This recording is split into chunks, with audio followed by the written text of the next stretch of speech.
If you think you're safe from violent tornadoes because you aren't living in the tornado alley, you could be dangerously wrong. It's shifting to the east. It looks like we're about to see fewer single tornado days and more days with multiple powerful tornadoes. And because they're shifting into more populated areas, they could take more lives and ruin more homes. There isn't enough time to build infrastructure to protect everyone from this fast-moving danger. So the least you can do to save yourself is learn as much as you can about it. About 1,200 tornadoes hit the US every year. You gotta thank the unique geography that sets up the perfect conditions for it, especially in spring and summer. Winds from the Pacific drop moisture over the Rockies and become dry and cool as they move east. They collide with warm, humid air streams from the Gulf of Mexico over the flat terrain.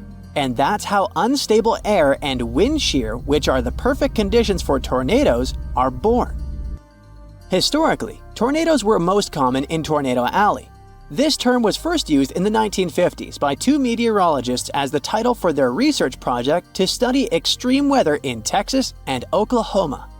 Northeastern Texas and south-central Oklahoma are precisely the areas we think of when we talk about Tornado Alley. But in the past 10 years or so, it has shifted eastward by up to 500 miles. Now, eastern Missouri, Arkansas, western Tennessee, Kentucky, northern Mississippi, and Alabama see more tornadoes. The storms of early 2023 are great proof that this trend is real. A violent tornado hit Rolling Fork, Mississippi, and another outbreak caused huge damage in the new Tornado Alley. Data from the past 2 years shows that large tornado outbreaks with multiple twisters from a single weather system are also moving eastward and becoming more frequent and intense. The Tornado Alley is shifting eastward mainly because of supercells. Those strong thunderstorms with rotating updrafts create new tornadoes. Supercells form when warm, humid air near the ground interacts with cool, dry air higher up. You can say that we're living in the middle of a natural experiment. We see changes in the basic ingredients for severe storms. But we don't know how significant these changes are. Experts predict that supercell storms will become more frequent in the late winter and early spring and less common in the late summer and fall. The air in recent years is getting warmer and moister, and the interactions between air masses more and more common. Experts explain that the atmosphere is becoming more unstable and the Gulf of Mexico sends more water vapor into the southeastern U.S. All these factors fuel the storms. Research also shows that the so-called dry line, which divides the wetter eastern U.S. from the drier western U.S., is shifting eastward too. This line has traditionally fallen along the 100th meridian, but has moved about 140 miles east since the late 1800s. This shift can affect where storms form, as the dry line works as a boundary for convection, where warm air rises and cold air sinks, fueling storms. Milder winters we've seen recently also mean more opportunities for unstable air masses to interact and form supercells earlier in the year. It's tricky to predict how the situation will change and how dangerous it is, because we don't have that much data on how weather patterns affect such short-lived events as tornadoes. The U.S. National Weather Service only began keeping tornado records in 1950, and they didn't catch many tornadoes in remote areas. Data shows that the number of days with tornadoes each year has decreased, but there's more tornado activity on those days when they do occur. The records also show that some years, tornadoes take the lives of up to 20 people across the U.S., and in other years, they take over 100 lives. But now, there are more people living in the paths of tornadoes because the U.S. population has more than doubled since 1950. And the Southeast, where tornado activity could go up, has way more residents now. Texas and Oklahoma are well prepared with tornado shelters. But areas in the Southeast are less equipped. Plus, there are many mobile homes in the Southeast which are vulnerable to windstorms. Tornadoes in this region often strike at night, and they are 2.5 times more likely to cause fatalities. We could possibly have more events like the 2008 Super Tuesday tornado outbreak. It hit the southern U.S. and lower Ohio Valley, and over just 15 hours, 87 tornadoes rushed through the area and caused massive trouble. 57 people lost their lives across 4 states and 18 counties, and many others were injured. The tornadoes were fueled by strong low-pressure systems that brought record warmth. There were supercells and rotating winds that produced these violent tornadoes. Early on February 5th, a squall line developed from eastern Texas to Missouri and moved east. One of the most intense tornadoes traveled 122 miles over 2 hours. By the early morning of February 6th, the severe weather threat shifted to the eastern U.S. It caused wind damage as the cold moved out to the Atlantic, with snow and freezing rain from Iowa to Quebec. It ruined many homes and even swept some of them from their foundation, made mobile homes fly, blew many vehicles and tractor trailers off Interstate 40, and threw some cars on trees. There were wind gusts over 50 miles an hour from Arkansas to Indiana, hail the size of softballs, toppled trees, and power outages everywhere. Some areas were flooded because of heavy rains and melting snow. All this led to over 1,000 flight cancellations at Chicago's O'Hare and disruptions at Toronto's airport. The data from scientists can help new areas of the U.S. prepare for more tornadoes coming their way. The people in authority will also need to improve community shelters and warning systems and educate the locals on tornado safety. You can also get prepared by learning 3 basic rules: get in, get down, and cover up. When you hear the warning for an upcoming tornado, get into the most interior room in your house and stay away from doors and windows. If you have a basement or an underground tornado shelter, hide there. If not, just be on the lowest floor possible. You can use whatever's at hand to protect yourself from debris. Clothing, pillows, blankets, a mattress, or a bulky table. Anything will do. There's a tip that says that the bathroom is the safest place to hide. It makes sense because those are mostly right in the center of homes. In March 2023, a man and his girlfriend in Rolling Fork, Mississippi survived a tornado in their bathtub. It got thrown into the air but landed safely amid the wreckage of their mobile home. But there's actually nothing extra safe about being in a bathtub with a mattress. Closets and walk-in showers that are deep inside the building can also offer good protection. Don't use elevators. You can get trapped inside if there's a power outage. Stay in your shelter until you're sure the tornado threat is over. If you can, listen for updates from the National Weather Service, local radio, or TV. Multiple tornadoes can hit the same area, so it might not be safe to leave even after one has passed. When you do leave your shelter, be very careful.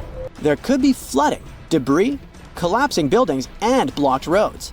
Stay away from fallen power lines and puddles with wires in them, and don't use matches or lighters in case of gas leaks. Stay away from damaged buildings as they could collapse at any time. Being in a car during a tornado isn't much safer than being out in the open or in a parking lot. Many people get injured trying to drive away from storms. Tornadoes can produce hailstones the size of softballs and can easily smash a windshield. If you find yourself outside when a tornado hits, try to get inside any building you can find. If that's not possible, get as low as you can. Even a ditch or culvert can be safer than your vehicle. The air is bone dry and the wind is out of control. You feel like you're standing in front of a fireplace, but you're not. You're standing in your backyard about to grill up a feast when you suddenly see the trees shaking uncontrollably. Leaves are falling like confetti. The wind just blew your last piece of laundry into the great unknown. You look around and everyone else is just as confused and scared as you are. In the distance, you see a red horizon of fire in the forest and a large vortex touching the sky. You drop everything and make a break for it. You'll be lucky to outrun a tornado. They usually move at around 30 miles per hour, but can reach up to 70. Imagine running away from a giant twister, hurtling towards you at Usain Bolt speed. The roads are crowded with people trying to find shelter or just get out of town. You get in your car and try to start it, but the wind knocks a sign over. It smashes your windshield. Anyway, a big tornado is powerful enough to swing your entire car around. You gotta go on foot. Best bet? Head for your buddy's house. They have a deep basement stocked with supplies. Whenever a tornado flies on by, try to take cover somewhere underground.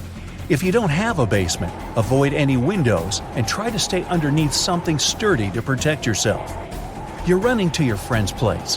Everything around you is getting swept up by the insane winds. But when you turn around, you see the tornado turning reddish. You can barely see it because of the debris, but the spinning vortex, it's on fire. It's a fire tornado. These spinning flame winds can reach 140 miles per hour and can be between 15 to 150 feet tall and as much as 500 feet wide. These monsters occur when tons of smoke get whirled around, so the thunderstorm starts to act like a tornado. By the way, many fire tornadoes can even occur in a bonfire and are called fire whirls. Next time you're camping or setting up your living room fireplace, check it out. You might just spot one spinning around in there. Anyway, it's getting closer and closer, throwing ash all over. It's already pretty hard for you to see where you're going. You use your hands to wave off some of the smoke and ash flying around your face, but it's useless. You keep sprinting as fast as you can until you spot a huge truck. Just park right there in the middle of the road. You crawl underneath. It's one of those trucks that has like 20 wheels. They look so big and heavy up close. Then you hear a creaking sound and a humming sound. The wheels, they look magical. Gracefully, they start lifting off the ground, as if the truck's part of some Vegas magic act. As the tornado gets closer, the wheels rise higher. Better to be far away from here when the truck smashes back down to earth. You crawl out and keep running. You find a convenience store to take cover in, making sure not to stand too close to the glass. You head as far into the store as you can, ready to wait this thing out. But all around you, the land is burning. This fiery twister is a monster, and it's charging towards you. You look out in the distance and see another fire tornado wrecking another part of the city. In order for a tornado to form, it needs open space. That's why many of the tornadoes you see on the news happen in the same part of the U.S., where there aren't many mountains and it's nice and flat.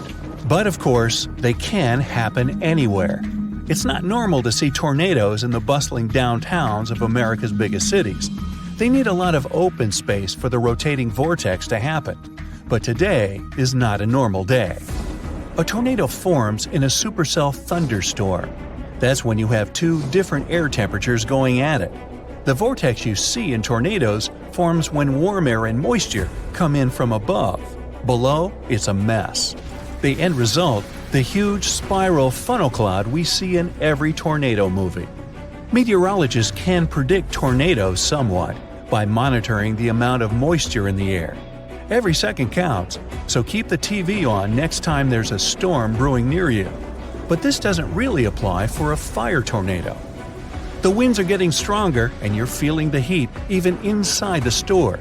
Outside, spiraling flamethrowers are torching everything in their path. It may be too late to find an underground shelter. You improvise a way to help protect yourself by hiding underneath the cash register. And now, you can't see anything. There's ash everywhere and the windows are all smashed, thanks tornado. Ash is one of the most dangerous parts of a fire tornado, unless you're not really into breathing or seeing. Your best bet would be to stay as low as you can to the ground. Since smoke rises, there might still be just enough oxygen down there. Crawling your way along will prevent you from getting struck by any flying objects or debris. The fires are now spreading, and there's a lot more smoke. The trees outside have caught fire, and there are glowing embers as far as the eye can see. These embers can travel more than a mile and can start fires on their own. Now that it's really going crazy, stuff in the store starts flying about, like the smoke wasn't bad enough. You feel like you're inside a snack-filled erupting volcano. It's only a matter of time before the table you're hiding under will get pulled up into the air. The sound inside the store is intense, like sitting next to a jet engine. You can't tell if you're sweating from the heat or from adrenaline. But suddenly, you see someone at the other end of the store waving at you, trying to tell you something. They have an underground storage room. You're saved. But getting there is going to be a real problem. You see, the table screw's getting loose, getting ready to fly into the air. You find a bottle of water next to you and rip a piece of cloth from your shirt. By using a wet cloth, you're able to filter out some of the nasty stuff in the air to help you keep breathing. So you crawl your way out from underneath the table and make your way to the underground storage room. But the ground is covered with broken glass, and there are cans and stuff everywhere. Even the cans are starting to heat up. You crawl like a sloth, trying to avoid anything pointy. The fire tornado is still out there, and it's getting even closer. You finally make it, and the clerk pulls you down the stairs. It's dark, but there's a single battery-powered lamp to help you see. When it comes to fire tornadoes, it's best to just wait it out. Most of these firestorms don't last that long. So you relax, or try to, and wash your face in a nearby sink. You wipe off all the black ash from your face and breathe normally again. But as you get a bit more relaxed, you feel the ground shaking. Everything around you starts to fall. You and the clerk duck behind a pile of canned goods. Then the tornado takes it up a notch. The store above you gets lifted up off the ground. The only things left, steel and concrete foundations and a couple of random columns. The steel door that's separating you from the outside is barely holding it together. You can see the screws getting loose. You can actually see fire enter the storage room. Everything in the room gets toppled over in an instant. The wind is even louder than before. But then, it's over. Those few minutes felt like hours. You and the clerk climb out and see, well, not much to be honest. The convenience store looks like it got ripped off like a Band-Aid. And all around you, a town you can't even recognize anymore. The big problem with these fire tornadoes is the fires they leave behind. They can ruin towns, forests, farms, and lives. The ear-piercing sound of sirens brings your relaxing Saturday afternoon to a screeching halt. You jump out of the chair and run to the window. The sky is covered in black clouds all the way down to the horizon. The trees are nearly bent over flat from the gale-force winds. Together with the rain, golf ball-sized hail crashes into the ground, on rooftops, on parked cars. It sounds like a stampede right over your head. Car alarms are going off everywhere. Just then, crack! Huge bolts of lightning flash across the black sky. Then the monstrous grumble of thunder. Your heart jumps in your throat. As you peer through the window at the sudden chaos outside, you're filled with a primal fear of the power of nature. You snap back to reality. The sirens! Gotta get to the basement! You start to turn away from the window, and that's when you see it. A massive tornado ripping along the city street. It's throwing entire motorcycles, refrigerators, and even trees like baseballs. The roof of that building starts peeling off like a Band-Aid. The twister even lifts cars and pieces of asphalt as if they're made of feathers. It seems this tornado will flatten your city within an hour tops. You finally snap out of your hypnosis and run to the basement. The sound of the city being ripped apart terrifies you as you hunker down below as low as you can. But after about 20 minutes, everything is suddenly silent. You head out to see the clouds have disappeared, and the sun's rays illuminate the street. Luckily, your house was spared, but your modern city now looks more like ancient ruins. Stop. Tornadoes never come into cities, right? Yeah, they do. This monster doesn't care where it goes and what it eats along the way. While we're at it, you can forget about the myth that tornadoes will magically stop when they meet rivers, lakes, or mountains. They just keep on going. But about that no twisters in the city thing, about 1,000 tornadoes hit the US each year. That's 75% of all the tornadoes in the world. Most of these monsters occur in a strip, okay, more like a long blob, running up and down through the middle of the country. It's an area aptly dubbed Tornado Alley, a perfect spot for these things to form. You get cold, dry air coming down from Canada, meeting warm, humid air traveling north from the Gulf of Mexico. Warm air is less dense than cold air, so it rises and creates a strong updraft. Water droplets surround it to create the funnel cloud. There you go, recipe for a tornado. Now, if you closed your eyes, spun around, and put your finger on a map of the US, the chances of your finger landing on a major city are pretty slim. If you gathered all the cities in the whole country into one area, it would only be 3% of the US's entire land. Just like your finger, the likelihood of a tornado striking in the city is much smaller than landing in a rural area. When it comes down to it, tornadoes can touch down in big cities. They just hardly ever do, thanks to sheer chance. Another surprising myth: you always see a tornado coming because, funnel cloud right ahead. Not true. The approaching funnel can be completely camouflaged in a wall of rain. You might finally see it when it's right on top of you. In this case, you'd better trust your hearing. First, tornado warning sirens go off if you're in a place that has them. Second, listen for a loud rumble that sounds like a train coming. That's a sure sign this beast is somewhere nearby. Many people immediately start heading for shelter when they see green clouds in the sky, because we all believe it's the #1 sign of a tornado coming. Don't buy it. Yes, a green sky is a sign of a severe thunderstorm that's powerful enough to produce tornadoes, but it's not a guarantee like many people see it. While we're at it, you know how movies show the ground ripping apart during earthquakes? The gaping hole that swallows cars, houses, entire cities? Not a shred of truth to this. A crack may appear in the ground with major earthquakes, but it rarely exceeds a couple feet wide. One of the most overspread myths out there is that lightning will never strike the same place twice. Tell that to the Empire State Building. It gets hit by bolts of lightning at least 25 times a year. Pretty sure nobody's picking the building up and moving it to different locations. Yes, lightning likes really tall things, and it's not shy to keep coming back. As for that old warning about your cell phone or jewelry attracting lightning, busted. There hasn't been any scientific support for the idea that personal objects with metal in them attract lightning. You still shouldn't be out and about during a storm though, cell phone in hand or not. Now, if you're looking for a tsunami and only focused on giant walls of water, you might never see one, even if it's right in front of you. Tsunamis aren't always massive tidal waves crashing into the shore. More often than not, they look like the tide is rising extremely rapidly, receding and rising again until it overspills into the city. Not that tsunamis never form walls of water, it's just not as common.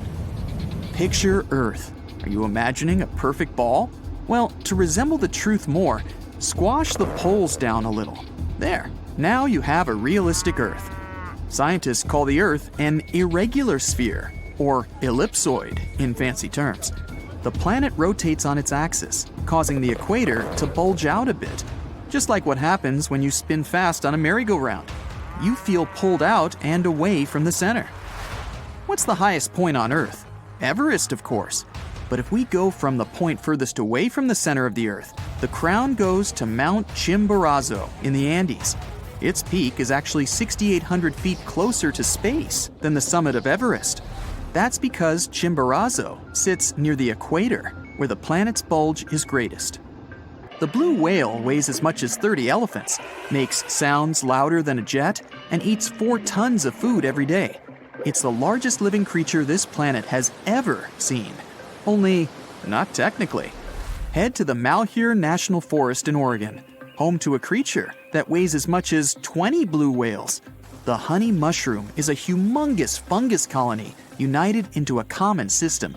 The giant covers an area of 1,500 football fields, and it's thousands of years old. Ask anyone to draw the sun, and they'll draw a happy yellow circle. But if you look at our star from the moon or the International Space Station, you'll see that it's actually white. From Earth, the sun looks yellow or red thanks to the atmosphere acting like a filter. Most people think time is constant and moves at the same speed no matter where you are. But the speed of time depends on how close the watch is to Earth. The weaker the gravity, the faster time passes. So the person living in the apartment above you is aging faster than you. Now, it's only 90 billionths of a second faster per 1 foot higher, so don't expect to notice a difference if you decide to move to the first floor. The ground under your feet feels pretty solid and whole. But in reality, the Earth's crust is all broken up into plates, surfing on oceans of liquid rock called magma. You don't feel it, but the ground under you is moving a little over half an inch per year. That's about the same rate your toenails grow. Largest desert in the world? Easy. The Sahara. Nope. It's Antarctica, which is almost 2 times bigger than the Sahara. A desert isn't just a scorching, sandy place where it doesn't rain. It's a place with very little precipitation, so that includes snow too. In some parts of Antarctica, it hasn't rained or snowed for millions of years. In other parts, snow does fall, though rarely. Point is, there's a myth that it doesn't snow in extreme cold. Antarctica is the coldest place on Earth, and it snows there. There is some truth to this old saying. Cold is drier. It doesn't retain moisture as well. You need moisture to produce raindrops and snowflakes. That's why there are fewer chances for snowfall when temperatures drop so low.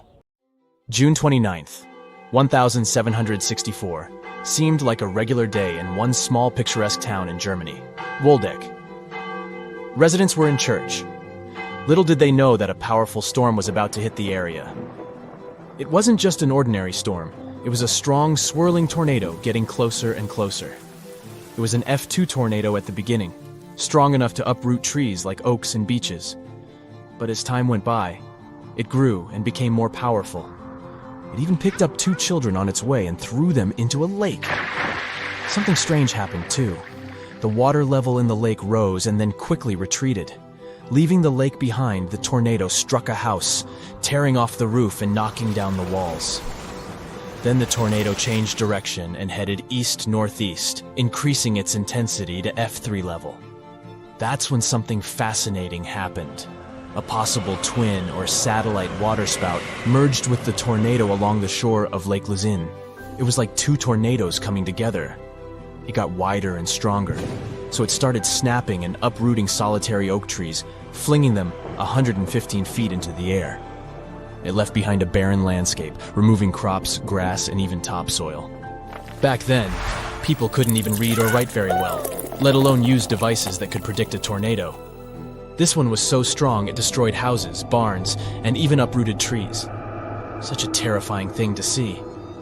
But there was something special about the church people were in. It had strong stone walls, so they were safe inside, even though everything outside was getting destroyed. They didn't even realize how lucky they were until later. With winds estimated to be over 300 mph, it was unstoppable. The tornado traveled a distance of 19 miles and stretched to a maximum width of 0.6 miles. A raging storm threw tree branches so high, people believed they ended up in the atmosphere. Another strange thing about this tornado was that it occurred during a dry storm. There was very little rain reported, but the storm still managed to make such a mess. It even produced large hailstones, some as big as 5.9 inches in diameter. Just imagine chunks of ice that large falling from the sky. These hailstones caused significant damage to crops and properties, and everything else that was outside at that time.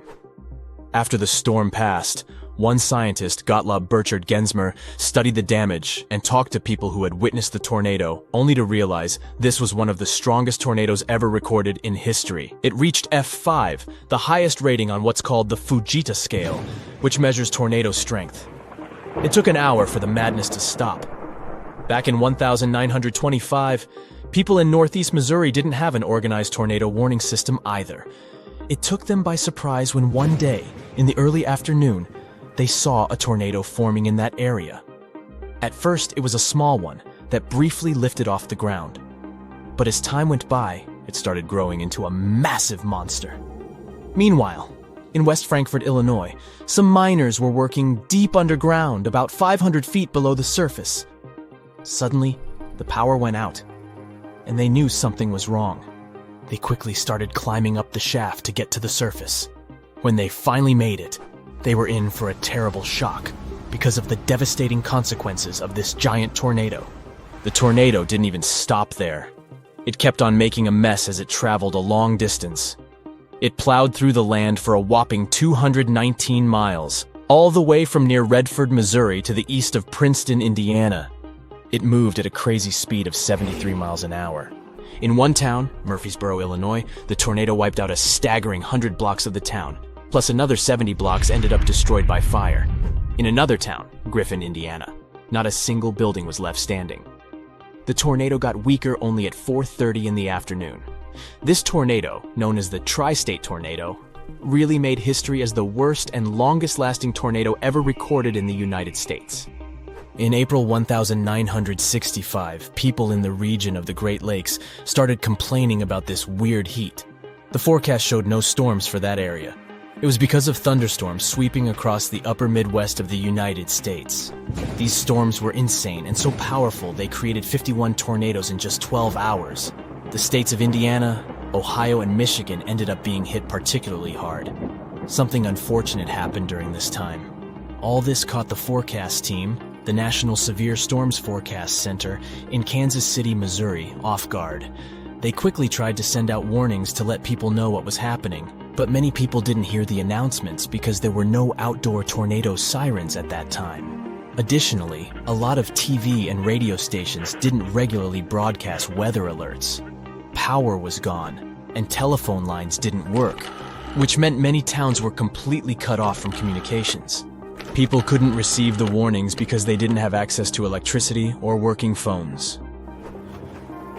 One spring day in 1974 was especially hard because of severe thunderstorms that unleashed a series of powerful tornadoes across 13 states in the United States. These tornadoes lasted for 16 hours, and they ranged from weaker F0 to the most powerful and destructive F5 ones. At one terrifying moment, there were 15 tornadoes touching the ground at the same time. One lasted for more than 2 hours, and 2 others were swirling around each other like dancers. This was another big lesson, after which some changes in tornado warnings were made. In those days, weather forecasters could only warn people about a tornado if they had seen one with their own eyes, which was mostly too late. April 26, 1989, at around 6:30 in the afternoon, the sky above one district, Maniganj in Bangladesh, turned dark and ominous. The tornado began its journey from one point, Daulatpur, and moved swiftly eastward, Saturia, Maniganj Sadar. People living in that region had already been facing a severe drought, and little did they know there were even worse scenarios coming. The storm was fierce, stretching about 10 miles long and 1 mile wide. It covered a relatively small area, but it still caused enormous damage. It tore through the land and blew away buildings, thousands of trees, strong and rooted for years, and everything else in its path. The countryside of Marsala in western Sicily is really beautiful, but it wasn't so stunning on December 8th, 1851. 2 fierce tornadoes suddenly swept across the land, leaving nothing but chaos. As they moved, they brought along heavy rain and hailstorms, causing even more damage to the already vulnerable farmlands. One town, Castellammare, had an amazing harbor with plenty of ships, and it suffered great damage. The news of this devastating event reached far and wide, even making its way to the Illustrated London News. The outbreak in Oklahoma from 24 years ago, May 3rd, 1999, was tough too. Just one stormy day caused enormous damage from Texas all the way up to South Dakota. At least 45 tornadoes touched down, and Oklahoma was hit the hardest with an F5 tornado. The story seemed familiar. What first seemed like a small twister quickly grew into a massive force that, at one point, measured 1 mile in width. This one ripped asphalt from roads, peeling it away in layers like fragile paper. It tore the vegetation away and even wrapped roofing materials around power lines. NASA scientists studied the area using satellites. They realized it would take between 10 to 20 years for the vegetation to fully regrow in the region where the tornado left nothing but muddy, barren land.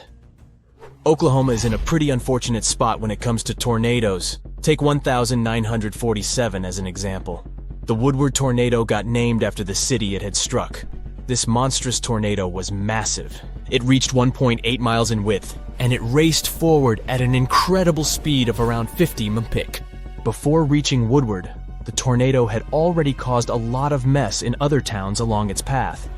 But it was in Woodward where it unleashed its worst fury. Without any warning, it struck the city at 8:42 in the evening, catching the residents by surprise. Communication with the outside world was cut off, leaving families uncertain about the fate of their loved ones. As if one tornado isn't enough, some areas get struck by a series of them.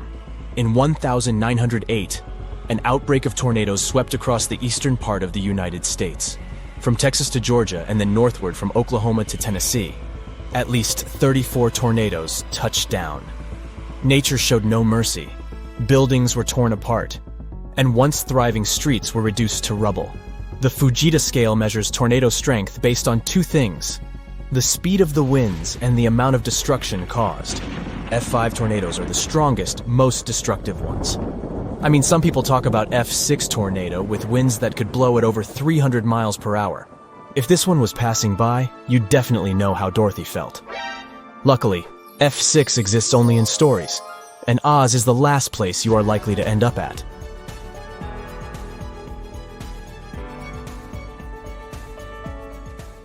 Check this out! There's a giant tornado heading towards you, and it's so fast. These twisters can move at crazy speeds of more than 250 miles per hour. Plus, they can carve a pathway 50 miles long and a mile wide. Sometimes you can see them coming clearly, while in some cases, low-hanging clouds or rain can hide them, so they sneak up on you and you don't even see them. And in most cases, a tornado can develop so fast that no one can even warn you in time if it's already too close. And now, this insane storm is really close. Maybe you have a couple of minutes to get somewhere safe. Do you have a basement? Go hide.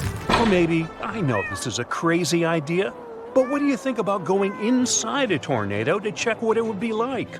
Now, some tornadoes appear as rope-like swirls, while others have wide clouds in the shape of a funnel. And here's the second one, right before you. Look at these whirling winds born in a thunderstorm. They extend down from it to the ground. Many times, hail joins the party too. The U.S. itself has something like 1,000 tornadoes per year. Texas holds the record with about 120 tornadoes per year, a record not to be proud of. But you'll generally see most twisters in Tornado Alley, which is a stretch of land in the midwestern part of the U.S. They develop when warm, moist air coming from Mexico meets cool, dry air from Canada. These two clash and turn into a powerful storm that at some point can spawn tornadoes. And you'll see most tornadoes there between April and June, though lately some have come even in December. They can range from a regular dust storm to an incredibly powerful force that can carry away cars, large trees, and even houses. But this is a unique chance. You've never been this close, right? Plus, it's a gigantic one. You don't often get to see such a big one. Okay, ready then? It's getting closer. You feel the wind getting stronger while tossing dirt and debris in your face. You close your eyes and whoosh, you're inside, and it's crazy. Vicious winds are hurling and spinning you around. They're lifting you up at the same time. Feeling dizzy? Feeling like Dorothy from The Wizard of Oz? Now may be a good time to check what's really happening to you, while inside swirling with winds and, oh wait, is that your neighbor's motorcycle spinning together with you? Hope it'll stay that far away. Now, let's take a moment to catch up. Being in the middle of a raging tornado is actually something you might survive. But I won't lie to you, it won't be easy. The first thing you'd sense would likely be the temperature changes. Inside this crazy twister, it can be 36 degrees colder than outside of it. That's because the center of the tornado funnel spins all the time. All that funneling makes the inside of the vortex way colder, and it makes the air way thinner than you used to. The air would be 20% less dense than, for example, what you would find at high altitudes. Now, I hope you're not planning to stay there for too long. Disclaimer here, the atmospheric pressure inside this swirling vortex is so low that your lungs won't be able to extract enough oxygen. Now, to give you a perspective of all this, breathing inside a tornado is like trying to get some air at an altitude of 26,000 feet. That's a pro level, similar to climbing Everest. So yeah, you'll need some help just to be able to take a regular breath. In short, you'll probably pass out after only a couple of minutes. But don't worry, I brought you this special mask, so breathing is not a problem anymore. Hey, did you notice how smooth the airflow from the inside is? Some storm watchers ended up inside a tornado. Later, they said it all looked so chaotic with all those raging clouds and wind swirling around. But from the inside, the air is surprisingly smooth. But that doesn't mean you'll get a peaceful ride because of it. And it's not a solo party in that thing. The neighbor's motorcycle is not the only thing you'll see there. Wood, bricks, glass, maybe even cars, cows, motorhomes, bricks, roofs, and other big objects. You'd be pretty lucky if nothing crashes into you in all that chaos. With all that debris that's swirling at, for instance, 310 miles per hour, you can hardly avoid it. But let's just say a miracle happens and you got through it. Now you're really dizzy, and you're just wondering when all of this is going to be over and if you're even going to be able to come out of this gigantic tornado. Well, the tornado will eventually slow down. It happens because cool air enters the twister. Just because things are settling down, it doesn't mean you can relax. Well, your stomach can, since all that crazy swirling is done, but the tornado will drop you from whatever height you're on when it stops. If you're somewhere in the countryside, there might be some soft bale of hay to break your fall. Oh wait, we're talking about a twister that's probably more than 45,000 feet tall, so that won't work. I hope you brought your parachute, because now would be a good time to pop it. Nope. Hey, don't worry. I'm all about happy endings, so I'll help you out. Here you go. And now you're slowing down, enjoying the view, if you even see anything around you from all that dizziness. How come there are clear sunlit skies from your left, you may wonder? It's not unusual. Tornadoes often form near the edge of a thunderstorm.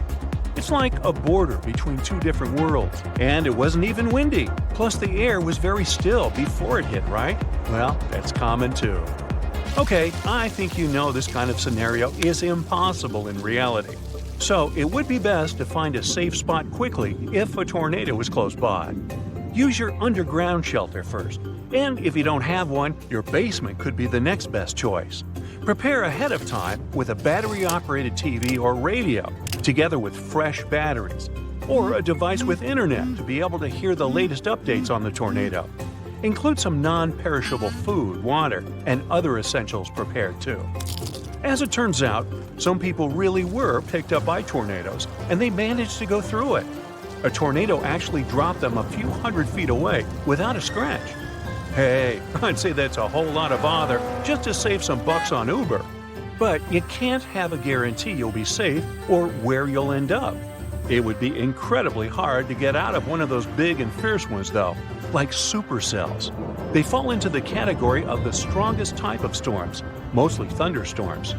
And imagine falling into waterspouts.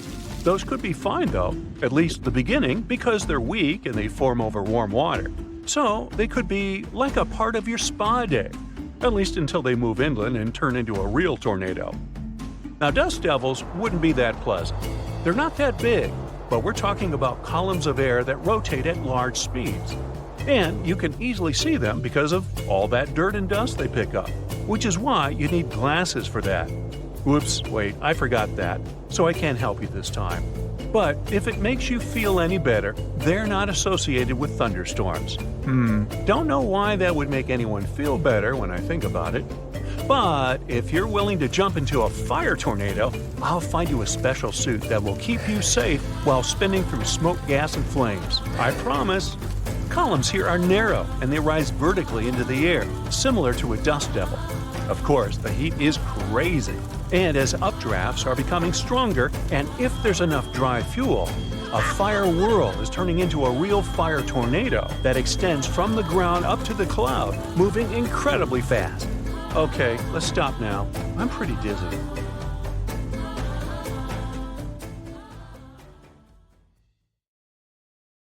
Now get a load of this. A red whirlwind sweeps along the coast of Australia and heads toward the nearest city. This tornado is unique, not by its color, but by what is hidden inside it. These are great white sharks, hammerhead sharks, tiger sharks, and bull sharks. Shark! They fly inside the hurricane, snapping their jaws and trying to grab a piece of meat. People who look at this bizarre phenomenon from the outside think that they've got something in their drinks. But this is reality. A shark tornado can really exist? Or not? Yeah, let's find out. In 1877, a rather unusual tornado struck a farm in Southern California. About 6 small alligators, about 1 foot in length, fell from the sky that day. In 1894, a tornado traveled through England and dropped poisonous jellyfish on people. There's a version that tadpoles instead of jellyfish fell on the ground that day. but it still sounds quite strange. In Kentucky in 1876, there was a black humor rain. Doesn't sound funny to me. Pieces of meat fell from the sky. The locals tasted them and said it was like mutton or venison.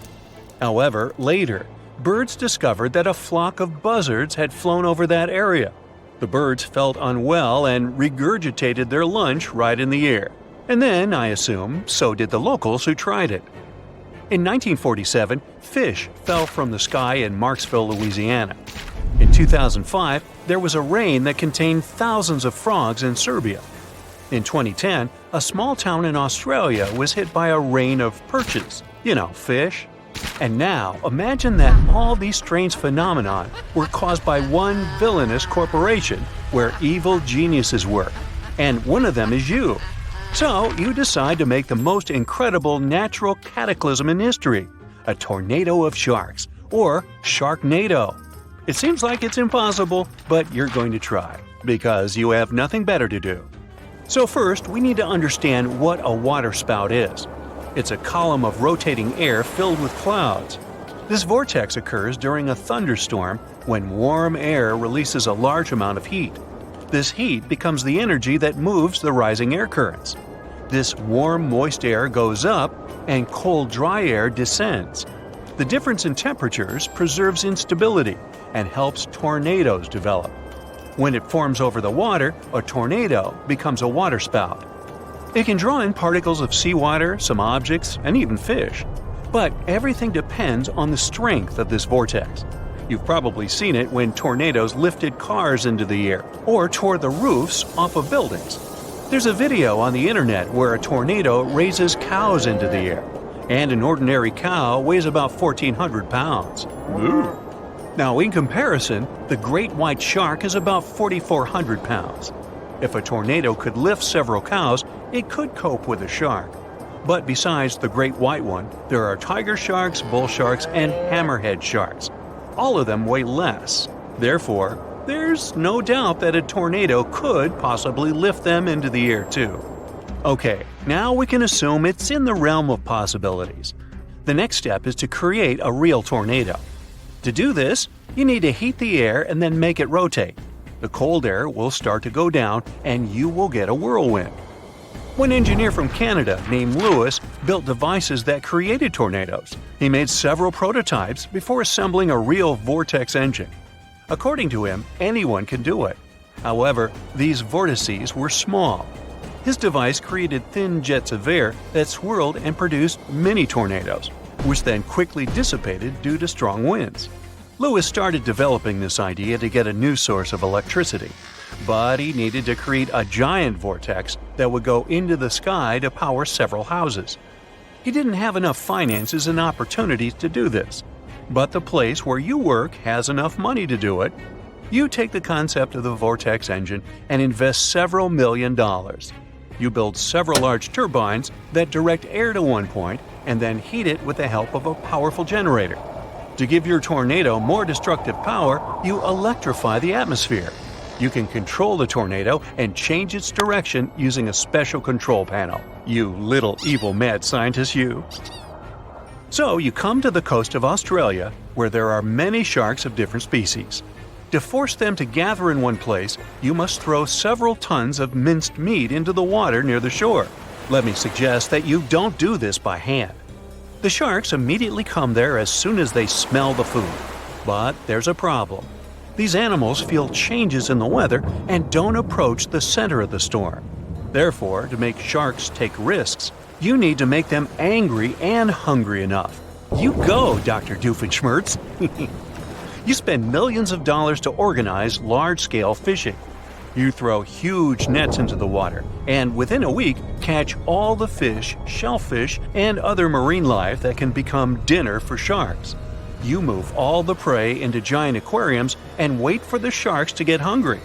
A few days later, you notice many big fish congregating near the shore, looking for food. Then, you buy a couple of tons of ground beef from several butcher shops. You put it in a large container and lift it with the help of a helicopter. You dump the meat in a place where you see a lot of sharks. Lunch attracts fish within a 1-mile radius. At this moment, a large ship with the tornado generator approaches the shore.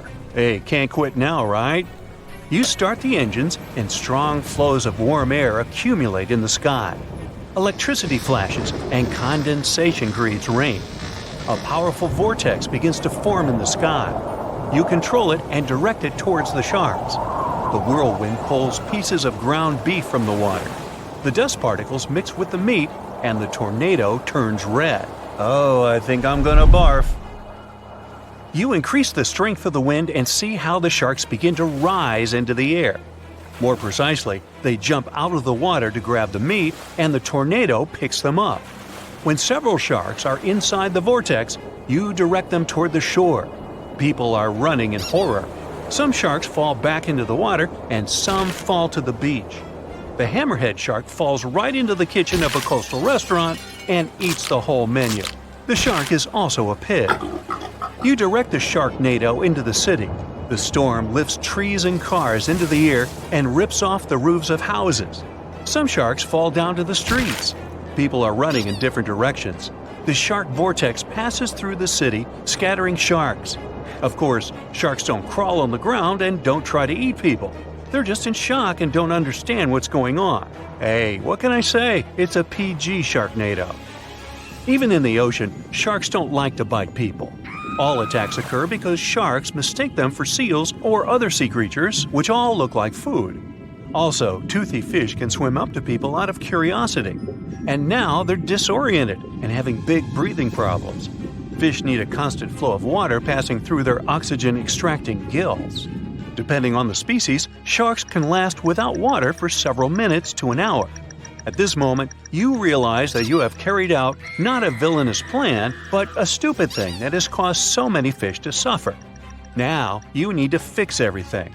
You have several helicopters that can transport the fish back into the ocean, but they're twitching and snapping their jaws in fear. Therefore, to calm them down, you use darts with sedatives. Then you help rescuers to fasten the sharks to the helicopters and lift them into the air. You have to get one fish out of an apartment on the 7th floor. Another shark was lying in the park. A hammerhead caused a big traffic jam on the road, and this tiger shark fell on a fire truck. Fortunately, they all have tough skin and strong muscles that protect them from damage. You pick up all the sharks and move them back to the ocean. No one and nothing has been hurt except for one thing: your reputation. You have failed your villainous plan and need to develop something new.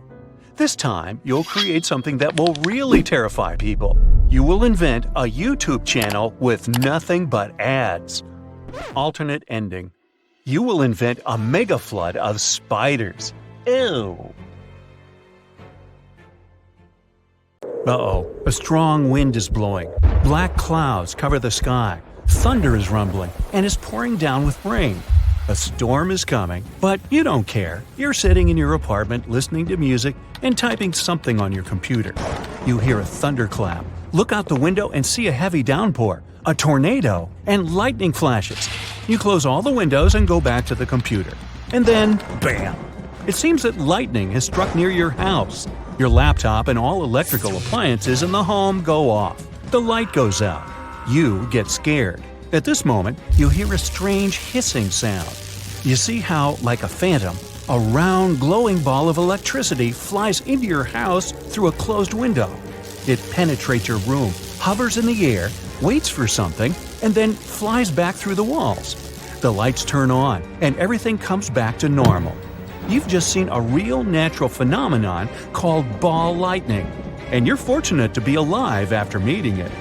This is a rare phenomenon. Ball lightning occurs during a thunderstorm in the form of a floating sphere. It can change color from blue to orange and yellow. It's the approximate size of a basketball, but can also be much more significant. This lightning makes a hissing sound and a pungent smell. Phew! The first records of ball lightning were made in 1638 in England. Then, a giant glowing ball flew into the church window. Since then, there have been a lot of evidence of how ball lightning got into houses and frightened people. In the 20th and 21st centuries, scientists actively investigated this phenomenon. They found out that half of the cases with ball lightning were just hallucinations caused by magnetic fields during a thunderstorm. But they couldn't wholly refute the fact of the existence of ball lightning. They agreed that this phenomenon existed, and once they even managed to record it. The phenomenon of ball lightning was caught in China. Researchers studied the behavior of thunderstorms in 2012 using video cameras and spectrometers. They saw an unusual lightning strike, after which the ball appeared. It flew horizontally about 33 feet and disappeared. The spectrometer showed that the ball consisted of silicon, iron, and calcium. If it's real, then what is its nature? There are several theories. Perhaps the ball lightning occurs as a result of a lightning strike on the ground. Oxygen and evaporated elements from the soil create a reaction in the form of a round clot of energy. This explains why the spectrometer in 2012 recorded the same calcium in the ball lightning as in the ground. Another theory says that glass can generate these balls. Atmospheric ions accumulate on the glass surface and create an electric field. Together with a lightning strike, this field turns into ball lightning. That's why there's so much evidence that the sphere flies into the building through the window. In 2016, scientists pointed out that a lightning strike on the ground created microwave radiation that can form into a plasma bubble. This floating electric plasma takes a round shape and hovers in the air for a few seconds. Earthquakes can cause ball lightning too. During ground tremors, flashes of light appear from the depths of the crust. It's like lightning that comes not from the sky, but from the ground. Some of these lights may look like floating blue spheres. In 2014, scientists studied earthquake lights and found that some rocks emit electrical discharges during seismic wave impacts. In 2006, researchers at a university in Tel Aviv created a laboratory to study ball lightning. They used microwave radiation to recreate a lightning-like electric charge. In 2018, quantum physicists made a complex synthetic magnetic field similar to ball lightning. Physicists, chemists, meteorologists, and other scientists have conducted research and laboratory experiments many times to understand the nature of this phenomenon. But so far, no one has succeeded. Other glowing balls are less dangerous, but still mysterious. In clear weather, you can see strange glowing lights away from cities, somewhere in a swampy area. Previously, when there was no electricity, people noticed these lights. They thought someone needed help. What if some guy is stuck in the swamp and shines a kerosene lamp to get seen? People went to these lights to help, but fell into the swamp, and the light either flew away or disappeared. Some records speak of several lights at once. They move quickly and change their colors. Many believe that these were some kind of mystical creatures that lured people into traps. But over time, scientists managed to uncover the mystery of this phenomenon. Bioluminescent fungi and algae grow in swampy places. Sometimes they glow with blue light and create the illusion of glowing lights from a distance. Also, there's a lot of plant material in the swamps: leaves, grass, mud, clay, and tree branches. These substances decompose rapidly in humid conditions and release methane. As soon as methane contacts air, it ignites. The flame flies over the swamp in the form of a burning ball. Mysterious lights appear not only in swamps. People see them in deserts or mountainous areas. Sometimes it's headlights from cars. In other cases, it's the signal lights of an airplane. But in many cases, the nature of such lights remains unknown. And now, imagine a huge ball the size of a small city. It's like a dome, covers a large area, and protects it from tornadoes and storms. This phenomenon is called the Delco weather bubble and is located in Delaware County, Pennsylvania. That's how it all started. In 1996, one of the strongest snowstorms of the 20th century hit the U.S. East Coast. It was named the Blizzard of 1996. It covered almost all of Pennsylvania, but in the small town of Delaware County, Delco for short, the weather was good. The storm raged around but didn't touch the city. Since that year, the locals have believed that an abnormal weather bubble protects their houses. However, there's no scientific evidence of the existence of this bubble. After the blizzard of 1996, there were several more storms in the area, and forecasters claim some storms would also cover Delco. But contrary to their forecasts, the weather there was excellent.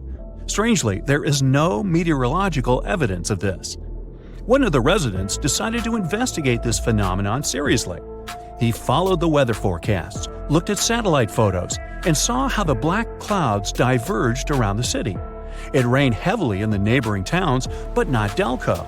This seems like convincing proof. And the question remains, should we believe the locals? There's one scientific explanation explaining the nature of this phenomenon. Storms may weaken here thanks to the sea air that accumulates in the Delco area. The street and the city's surrounding area are filled with this humid, cold air. It creates a sort of stabilization of the atmosphere, and when intense storms from the west collide with Delco's air, they lose a significant part of their strength. And it seems as if bad weather just bypasses the city. But there's another explanation, a psychological one. All the known information about the weather bubble came from the stories of residents. They see confirmation of this phenomenon and write about it on social media. Someone said that they'd seen a tornado pass by his house. Others claimed that the bubble had saved them from a downpour. People think that it didn't affect others if there was no trouble with their house. Imagine the TV says that a storm has started in your city. You look out of the window and see a clear sky, no wind and rain. It seems to you that the bubble has saved you again. Although behind you, a few hundred feet from your backyard, a tornado is raging and tearing the roofs off of buildings. But you didn't see it and wrote to the social network that Delco has saved your city again. In this sense, the weather bubble becomes more like a virtual one, thanks to the people who write about it.